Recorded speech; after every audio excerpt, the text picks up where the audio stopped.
Hey guys, what's up? It's Nate, and it's time for another bite sized. So, I was sort of debating on a few different topics for this bite size since I haven't done a whole lot of the solo bite sized episodes in a while. And I was actually going to talk a little bit about Neo 2, just take like 10-15 minutes and sort of just share some of my personal thoughts. But I do want to save that for a co op catch up with Parker and Deuce. So I put that on ice for a minute or two. What I did want to take a couple minutes to talk about, right, was the latest news coming out of Square Enix. Square Enix. Oh, Nate talk pretty someday. Just that they've basically released a few studios. Well, Embracer Group has announced the acquisition of Crystal Dynamics, SquareSoft or Square Enix or Square Enix Montreal, I believe. And actually, you know what? This is going to be super great radio, but I'm just going to pull up the uh, the news thing. Oh boy, Josh, you're gonna have to edit this out in post. Anyways, this Embracer Group has just recently announced the acquisition of a few studios from Square Enix, including Crystal Dynamics and Square Enix Montreal, if I'm remembering rightly. So, and I just and I just thought like, and there's a couple things. You guys have heard some of my rants and some of my sort of dialogue on Square Enix before. And even if you've listened to this last book club episode, I kind of talked a little bit about Final Fantasy IX and how in a lot of ways, I've been pretty consistently frustrated with Square Enix's decisions, just in a lot of ways. And just to sort of add, like the a recent article coming from Yuji Naka, the creator of Balan's Wonderworld, right? And some he's a storied sort of creative in the industry. He's responsible for like some stuff in Sonic. I think Sonic 2 was one of his big contributions, or he was a big part of that. And he talked about his experience with Balance Wonderworld and how 6 months before release, he was actually removed from the game. And he actually had to sue Square Enix. And I don't know where that is all landed, but for him to even be able to talk about that, he was sort of, I guess, under NDA or whatever. And now, to be fair, too, he does have a bit of a storied past. There are several accounts where he has just been flat out obnoxious and sort of dealing with staff and management at different times. But all that being said, and this is even something that I've had conversations with, Josh, I think maybe on a couple of the bro hangs, and even with recently, not too long ago, with Parker and my brother Deuce. And I just said, like, I don't like Square Enix is sort of the studio that just breaks my heart the most, right?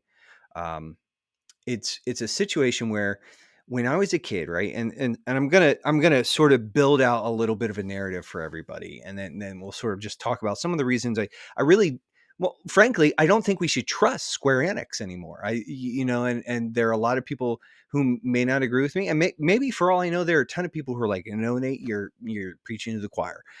But I think this is a development studio that has just really lost the plot. And I don't know whether it's on a creative side or a managerial side, but we'll get there. We will talk a little bit about this. I just wanted to talk for a second about, like, growing up, these were the games that I loved. Like, if I saw a Square, and this is prior to the merger, but if I saw a Squaresoft game or an Enix game, like, I was in. Like, we were talking Final Fantasy and Dragon Quest, and I was like, I'm in. I'm there for that. Enix published one of my favorite games of all times, Valkyrie Profile. The developer was Triace. Uh, yeah, I mean, these are studios and publishing houses that I just, like, if it had Squaresoft on it, I was gonna buy it. Kingdom Hearts, it was like a no brainer. Dragon Quest 8, no brainer. Final Fantasy 6, 7, 8, 9, 10. I wasn't big on, but and it was like I wasn't like day one all the time. 12. and 13 just part one. I wasn't 13 didn't do much for me. I've heard it's a really great game, but I'm just saying like this was a studio that I loved, and it was almost guaranteed I was gonna like pick up their stuff and play it, right? So over the last couple of years, and I'll be honest, I think probably around 13, I sort of fell off with Square Enix when it comes to that. Like I just was kind of like at a point where it's like I don't really trust where they're going, and I think a lot of that has to do. And again, I'm going to reference the book club conversation, and I don't know if I said this specifically or something along these lines, but at some point in time, I realized that I like my side lost the fight. Like the Final Fantasy games that I was really into, like 6 and 9 and 12, where it wasn't super grim dark and it didn't feel like sort of edge lordy or emo sad boy melodramatic crap. Because like listen, like all the Final Fantasy games are melodramatic. It's just what kind of melodrama are you into, right? And I think like in our most recent book club conversation, I talked about the fact that like I love the optimism and the joyfulness and the hopefulness that is and sort of the wonder and the whimsy that is Final Fantasy 9. Now granted, I think there's some pretty valid critiques, and even though I think that the digital edition really stands up and it's really a pretty solid title, it's not without its flaws, right?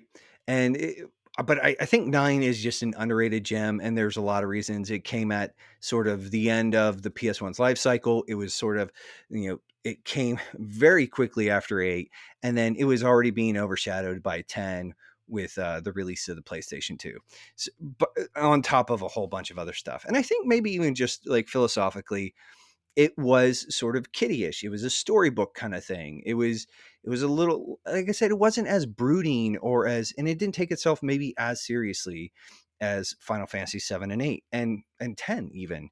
Um, and maybe I like 10. I'll need to replay 10. I never finished it. Anyways, but and so I always sort of in a lot of ways gravitated to like Dragon Quest 8, one of my favorite games of all time. Dragon Quest 8 uh has a lot of like charm and whimsy and sort of lightheartedness, and yes, there's dark moments, but it's ultimately pretty optimistic. It's pretty hopeful, and going and looking at all this, I think like the kind of Final Fantasies that I wanted to see and that I wanted to play, like my tribe or my side lost the fight. We lost the argument there. And so Final Fantasy pressed more into like the legacy of games like 7 and 8. Like, I mean, like 13 is super like lightning or whatever. She's like basically like she's Cloud with she's a female version of sort of Cloud and Strife. She's kind of boring. Yeah, and this or Squall, not Strife. Geez, Squall. Um, but I don't know. She just didn't do much for me. And again, it's also been like 10 years since I played the game, so I don't have like a perfect grip or recall on this. But then I look at some of the more recent decisions, right? And so you have the things like this is just a company that I think makes really weird decisions. And we're going to talk about the article that just sort of dropped too. Like, I'm going to talk a little bit about that. But like, let's talk about the fact that you have basically done these Final Fantasy Pixel remasters and you're holding them off to PC and phone, right? And I don't know. I'm sure that someone has some data as to why that's like a good idea or whatever, but like honestly, the fact that these aren't on at least the Switch, at the very least the Switch, is just mind-boggling to me. It's like I don't understand the decision being made there as to why this isn't at least on the Switch, if not on all the other consoles, including Xbox, especially PlayStation though, because yeah, I'm a Sony pony right now. Until Microsoft gives me a reason to play their games. Just throwing a little bit of shade, Everybody calm down, calm down. But so it's like you have that decision. And then you have like the stuff with, and I go back to like the Avengers, like and the decision there to from what all like everybody was like from all accounts that like everybody I've talked to and everybody's played it said like the single player portions of the game were fine. They were good, they were enjoyable. They weren't anything super stand out, but it's like there was some charm there, whereas the multiplayer and it like in theory it's like a Destiny sort of rip-off game where you could be the Avengers. Okay, like cool, like in theory. And again, I'm not big on Destiny and games as a service in as a general rule, although I am playing the Division 2 right now and having a heck of a time with it.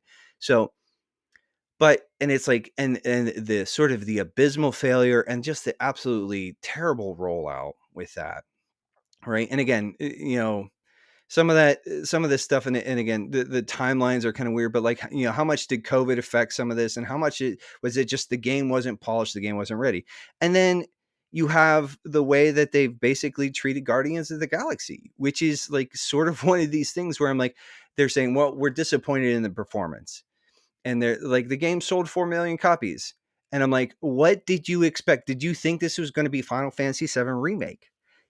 Which it's like that was breaking all sorts of records, but and even going back to like that year that they released Final Fantasy 7 remake, they couldn't even like they didn't even I don't know if they even broke even because Avengers bombed so badly. Okay, so you have like there's just a consistent pattern of making weird decisions here, right? And then like I said, they go to Guardians of the Galaxy and they're like, this should sell tens of millions of copies or something. And it's like it sells 4 million. And it's like, well, what did you expect?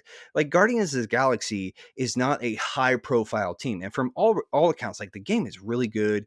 It's really stand up. It's actually like a lot of people that I've heard talking about it and covering it. They're like, no, this is like a game to not sleep on. Um, it's really enjoyable and it's really well done. And there's some really cool mechanics. And I'm just kind of like, but again, you're sort of, it's almost like Sony expected like the fact that we're going to slap Marvel on this and it's just going to be like Money Machine Go Burr kind of thing. Right. And then you have, so you have like all of that. Then you have like the situation with Babylon's Fall here. And I'm sure there's probably going to be things that I forget, right? That that I don't talk about and sort, but it's like you have the whole Babylon's Fall thing where it's like this is very obviously half baked and underdone and it's not ready. And instead of either just giving Platinum more time to fix the game or just pulling the plug and taking the L, they put out a game that just like, I mean, I was listening to something the other day. It was like Steam had like 10 concurrent players at one point in time, or a peak of 10 players at one point. The game's dying because it's not good, because it looks bad, and because it just was rushed out the door. And on the other hand, you have all these cool like pixel remasters and HD 2HD the 2D HD kind of remakes and everything that every like, and dude, you have games like Octopath Traveler and Triangle Strategy, which are just like doing really, really well. I think the fact that like that Octopath Traveler and Triangle Strategy, Octopath has not made it on the PlayStation. I don't think it's going to make it on the PlayStation, just because I think at some point in time, because that was published by Nintendo worldwide. Yeah, I think Square handled it in Japan, but outside of that, Nintendo has handled the publishing and the sales worldwide for Octopath. And frankly, I don't think they're going to give that. They're not going to give that to PlayStation. There's too much bad blood there. And I think the fact that it showed up on Game Pass is a bit of a nod to the fact that like it's either a sign that Nintendo is a lot more willing to play ball and play nice with Microsoft and maybe even host like a version of Microsoft Game Pass, or it's just an easy way for them to sort of like, throw, sort of turn up, thumb their nose at PlayStation. So, and I highly doubt that Triangle Strategy is going to make it to the PlayStation ecosystem, even though it's doing very well. So we've got all this stuff. You've got I think it's the Dragon Quest 2 and 3, or one of the Pixel Dragon Quest is getting the 2D HD sort of treatment. I want to say 3. I'm almost positive it's 3, which is one of the ones that I'm not like, I played it years and years and years and years ago, but I'm not super familiar with it. But so you have all of this, like I said, then you've got like the really just colossal failures that are Avengers and Babylon's Fall. And it's almost like this is a studio that can't read the room, right? And then you have this, and like for me, like this is a total win. So we have like this place, most recent PlayStation Direct. You've got the Diofield Chronicles was announced. I think a new Starfield was announced, which, and then for me, the Valkyrie profile, Elysium, which like I'm all about that. Like I know a lot of people are throwing shade at that and saying, "Oh, it looks really bad and dumb." And it's like, listen, that original game. What I'd love them to do is just take the original game, like really give it some just beautiful pixel art and sprite work, and just like remaster that, but or remake that even. But it's probably not going to happen. Because I love that first one a whole lot. But um, and I think like it could be cool. Like, I think based on the history of that series, right? If it's done well, and again, that's sort of the question: will it be done well? And frankly, I'm not super confident that it will. And well, and lastly, sort of like a big sort of like you've got the live alive game or live alive game that's coming out that looks pretty cool for all intents and purposes. But then you have the recent Chrono Cross remaster debacle, where the fact of the matter is a lot of people are saying like, hey, it's easier just to play this on original hardware or emulate the original software on current hardware than it is to play this current remaster version, which is just like, there's so many things where I have to sort of ask questions. And then again, with the Yuji Naka sort of article coming out, where he basically talked about the fact that, like, again, he was sort of pulled off the project 6 months, Balance Wonderworld, 6 months before it released. But then, and again, it's sort of it's a translated sort of Twitter thread that he posted in English. And so some of the translation, but it sounds like there was stuff where he was saying, hey, there's problems with this game, we need to fix it. And sort of there was some other stuff too, like, but, and it just sounded like Square Enix's management team that was handling him just was not willing to sort of do anything about that. And again, there's a lot left to be unpacked from all that. Square Enix hasn't responded publicly to any of that, so we don't. It's just him telling his side of the story, right? And then we have this announcement, right? So, and I think even sort of the announcement today about releasing sort of these some of these Western development studios wasn't that big a surprise, because a couple of weeks ago, um, there were several articles floating around how in one of the guys at Square Enix basically talked about sort of wanting to preserve the unique Japaneseness of, like, he just didn't feel like that Square Enix and Western design philosophy is really mixed. I remember reading that article and just being like, it just sounds like to me that there's a serious management problem with Square Enix, right? And again, this is just me sort of like being a fan of the studio for years and years, and then kind of watching a lot of the decisions that have been made over. And again, I think this is a problem that has sort of been, you know, they've been sort of, this has sort of been brewing for 10, 15 years maybe. This is a studio that has lost its identity, doesn't really know what it should be doing.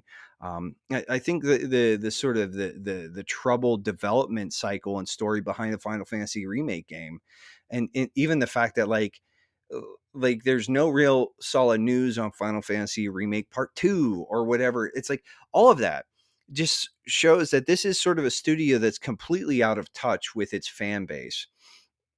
And even though it's not as abysmal, look at the whole freaking uh Strangers in Paradise, Final Fantasy Origin Strangers in Paradise thing. It's like, this is just it's a game that it's Michael Huber from Easy Allies would probably call this like, a 7.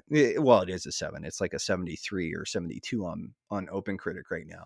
But this is a game that's just sort of like middle of the course, and it's like, dude, like the fact of the matter is, like, um you had Team Ninja, which, it's the studio behind the combat in Neo 2, doing sort of basically a Neo game set in a Final Fantasy world with, and it's just like, I don't know, like it's just like, this is a studio that just manages to misread the room. I don't think they know what they're doing. I don't think they're managed well, and frankly, I think they give people, like, it's like, I throw a lot of shade at him, but I think Nomura is just, he's got his fingers in entirely too many things. Like, the fact that, like, what I kind of hate, and even reading this article, is like, they're talking about wanting to invest in NFTs and blockchain technology and all sorts of garbage like that. It's like, I have to, and I'm not the first guy to say this, but I would add my voice to it. I have to wonder if they're not trying to, like, Yuji, or not Yuji, but Nomura isn't trying to build some sort of like Square Enix metaverse and just wrap it all up into Kingdom Hearts, which would enrage me, because Kingdom Hearts is just like, while technically, like, I enjoyed Kingdom Hearts 1, I enjoyed Kingdom Hearts 2, but they're just weird and esoteric. And even the fans are going to tell you, like, you got to spend 3 hours on wikis just trying to parse out what the story is.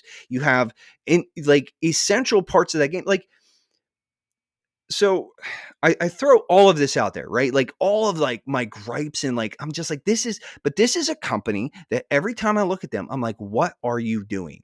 And it seems like when they strike gold, dude, like, Final Fantasy Remake was phenomenal. One of the best selling games of that year. Just, and like I said, and it was only sort of, it was sort of one of the critical darlings in a lot of ways too, but and it actually got buried by their own failure, which the Avengers game, right? And so it's like, it's this company that, on a grander scale, and I've talked a little bit, it's come out in some of the bro hangs and the bite size, like, just the way I feel about Platinum is that I think Square Enix is just a higher profile Platinum studio, in a lot of ways. Now, granted, I think they have overall a much better production value, with, especially with their in-house stuff, like their Final Fantasy games, for the most part, tend to just sort of be like these over the top visual spectacles, like every gen, like every time there's a new Final Fantasy, it's absolutely pushing the limits of visuals and music and CG and design. And yeah, like, and I don't have a problem with that. I just think, like, that narratively, they're just completely off in, like, left field, or Nomura land, where it's just kind of like this hot mess, and they don't know what they're doing. And I think part of that really is just a management issue, where it's like, you have a bunch of people at the top making decisions for this company that don't know what the consumer actually wants. And again, maybe I'm just the outlier here. Like, that's always, like, sort of, I'm always open to that. But I think, like, in the corners of the internet that I sort of lurk in, a lot of people are just like, Square Enix isn't making games that they want to play. Like, yes, we're interested in some of the remakes and the remasters that are coming out. Um, or if they are making the games that we want to play, or re-releasing the games that they want to play, like, they're doing it in weird ways. Like, I mean, I'll be perfectly honest, and I have like, I haven't done it. And again, I didn't do any research coming into this. I bought Final Fantasy VI, the Pixel remaster, for my phone. Now, I've owned Final Fantasy VI on, like, every console, so I don't know that I actually took points for it. I can't remember. Maybe I did, maybe I didn't, in the beatdown stuff. But the fact of the matter remains is that there's an opening credit scroll where you see, and the little bit that I've sort of fooled around with so far, it's really pretty. It's really good looking, crisp looking pixel art. It's like, it's sort of, it actually, it's like, sort of seems like one of those things that kind of reminds me of the way I imagined the game was the first time. Like, you have this sort of like doctored up memory. And anyways, all that being said, right? But then it's like, you have this opening credit scroll where the mechs are sort of traversing the wasteland, and it just rolls through all the credits. I know that when that game first released, it was like, you couldn't actually see the credits that hadn't been patched in. Like, so it was just like 5 minutes of watching these mechs crawl through, this sort of pixelated snowy wasteland thing. And I'm like, this is, and again, looking at the Chrono Cross stuff and the Radical Dreamers remaster that was recently released, it's like, it's in a broken state. And it's just like, you have this combination of like, you have this really top shelf stuff like Final Fantasy 16, I think is going to be amazing. I hope it is, because Final Fantasy 15 was kind of like poop soup, but it wasn't my bag, and I haven't spent a ton of time playing it. I just was like not interested in the vibe. Again, at some point in time, maybe I'll make the time to go through it and play it, and maybe I'll change my mind, because I've heard like it's basically just uh, four bros in a road trip kind of thing. I've heard there's a decent story in there, anyways. But all that being said, right? So you have like these really high profile projects that just sort of fall flat on their face, and occasionally they'll hit lightning in a bottle. But it's like, it just makes me, it concerns me. It concerns me because this is a studio that made a lot of games that I care about, and I'm very invested in, like, and it seems like things like Dragon Quest 12, which was a phenomenal success, are outliers, not the rule. And that every other thing that these guys managed to put their hands to is just kind of like a mess. Um, and I like I said, I just sort of, I'm at a point where it's like, and Square Enix isn't one of those studios that people are as rabid about as they used to be. I know that I used to be just an absolutely rabid Square Enix. I call them Squeenix, but I used to be just a rabid fanboy, and it was just like I would defend everything they did. And I guess I'm just like, I'm at a point where I've like been burnt enough, and I'm just like this sort of, there's almost a bit of a vote of no confidence. And so when I saw them offload their basically their Western style game development studios, I was like, this isn't a surprise, because these guys don't know what they're doing. Frankly, the whole like Tomb Raider thing is like, and maybe it's just one of those things where Crystal Dynamics and uh Square Enix Montreal just weren't a good fit or whatever. But like those Tomb Raider games did really, really well. And it's like, I just don't think that this studio has, this company has, like the people calling the shots of this company have any idea what the people who actually buy their games really want. And instead, they're just sort of like, they're hiring their own supply. They're sort of almost demonstrating the same sort of PlayStation level arrogance that we saw with the PS3. I don't know. I'm just like, it's like the other night, Parker got me wound up, and I sort of had an unhinged rant where I just like, but yeah, I'm just tired. Like, I think, like I said, it's a combination of, I think, like, just as, and maybe it's just one of those things where it's not for me.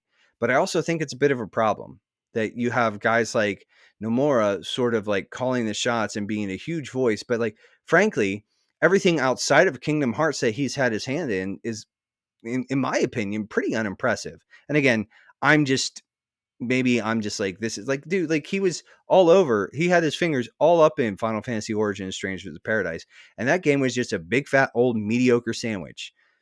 And I'm just saying, like, at some point in time, there's got to be some sort of decision made where, there's this whole Final Fantasy 9 remake coming out. And I'm terrified because Final Fantasy 9 was a game that I loved, right? I love that game.